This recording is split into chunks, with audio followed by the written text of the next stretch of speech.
Добро пожаловать в мой канал. Le gouvernement veut aller vers un meilleur contrôle et accompagnement des demandeurs d'emploi, en adaptant notamment la nature et l'échelle des sanctions. Le Monde 27/12/2017 à 11h33, mis à jour le 27/12/2017 à 11h39 par Bertrand Bissuel. Le Canard enchaîné, qui affirme se fonder sur une note confidentielle, rapporte qu'un chômeur verra ses allocations d'emblée réduites de 50% pour une durée de 2 mois, dans 3 cas de figure: s'il ne recherche pas assez activement du travail, s'il refuse une formation ou s'il décline 2 offres d'emploi jugées raisonnables. S'ils récidivent, précisent nos confrères, elles seront carrément supprimées, pour la même durée de 2 mois. Autre disposition à laquelle songe l'exécutif: demander aux inscrits à Pôle emploi de remplir un rapport d'activité mensuel, qui recenserait toutes les démarches accomplies afin de décrocher un poste. Des pratiques similaires ont déjà cours dans quelques pays européens, la Suède et le Danemark, notamment. Le Canard enchaîné, lui, y voit la reprise d'une idée de Pierre Gattaz, le président du MEDEF, qui avait plaidé, le 17 octobre, en faveur d'un « contrôle journalier ou hebdomadaire » des chômeurs. L'article force le trait et caricature ce qui est dans l'esprit du journal, réagit une source gouvernementale. Une autre source au cœur du dossier réfute la thèse selon laquelle ce projet de carnet de bord tenu par le demandeur d'emploi aurait pour objectif de fliquer et de punir. Il s'agit de se situer dans le préventif, pas dans le répressif. Le but est d'améliorer l'accompagnement des personnes en détectant un éventuel relâchement des efforts pour trouver du travail. Ainsi tenus au courant, les agents de Pôle emploi peuvent ajuster leur offre de services, leurs conseils à l'égard des inscrits. Lire aussi chômage: le nombre de demandeurs d'emploi en hausse de 0,2% au mois d'octobre. S'agissant de la révision du barème des sanctions, d'autres pistes sont sur la table en plus de celles mentionnées par le Canard enchaîné. Ainsi, les chômeurs touchant une allocation qui ne répondent pas aux convocations de leurs conseillers chez Pôle emploi verraient leurs prestations diminuer de 20% pendant un mois, de 50% pendant 2 mois en cas de récidive.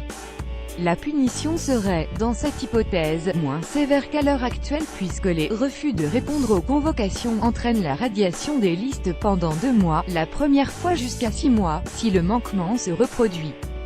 Cet aspect de la réforme est important, car les rendez-vous qui tombent à l'eau sans raison valable constituent la cause la plus importante de radiation, très loin devant les autres motifs prévus dans la loi: absence des actes positifs et répétés en vue d'être embauché, refus à 2 reprises et sans motif légitime d'une offre raisonnable d'emploi.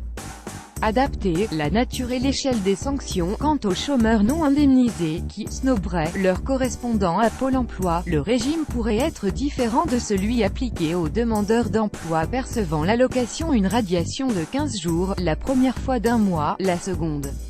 La réflexion en cours vise à adapter la nature et l'échelle des sanctions, glisse une source gouvernementale en soulignant qu'une absence à convocation est aujourd'hui plus sanctionnée qu'une insuffisance de recherche d'emploi, la seconde se soldant par une radiation de 2 semaines, dans la quasi-totalité des cas. Le Monde du 10 novembre.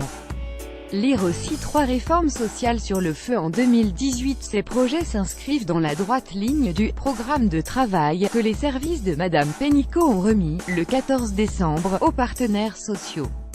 À partir de ce document, le patronat et les syndicats vont engager, en janvier, une négociation susceptible de déboucher sur un accord dont l'exécutif pourra s'inspirer ou non lorsqu'il mettra en musique sa réforme. L'un des objectifs poursuivis est de parvenir à un meilleur contrôle et accompagnement des demandeurs d'emploi, notamment en modifiant le barème et les modalités de sanction. Le gouvernement a l'intention de formuler, dans les prochaines semaines, des propositions à ce sujet. Mais les organisations d'employeurs et de salariés veulent aussi faire entendre leur voix, ce qui accroît l'indétermination, insiste une source au sein de l'exécutif. Les premières réactions, côté syndical, ne sont pas très favorables. Instaurer un carnet de bord du chômeur, c'est une idée technocratique, estime Jean-François Foucard, CFE-CGC. Je ne suis pas sûr que ça produise beaucoup d'effets. L'exécutif cherche à faire des économies tout en culpabilisant les chômeurs, dénonce Denis Gravouille, CGT, qui ajoute: Macron et son gouvernement confirment qu'ils ne s'occupent que de leur électorat, les CSP, et pas de ceux et celles qui sont dans la précarité. La loi du 1er août 2008, relative aux droits et aux devoirs des demandeurs d'emploi, énumère les situations où les chômeurs sont radiés des listes de Pôle emploi.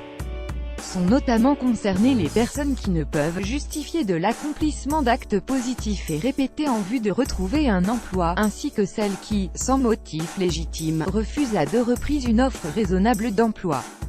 Sont aussi visées celles qui refusent de suivre une action de formation ou d'aide à la recherche d'emploi, ou qui ne donnent pas suite à toute convocation de Pôle emploi. L'allocation peut être réduite ou supprimée, plus ou moins longtemps, selon le manquement observé.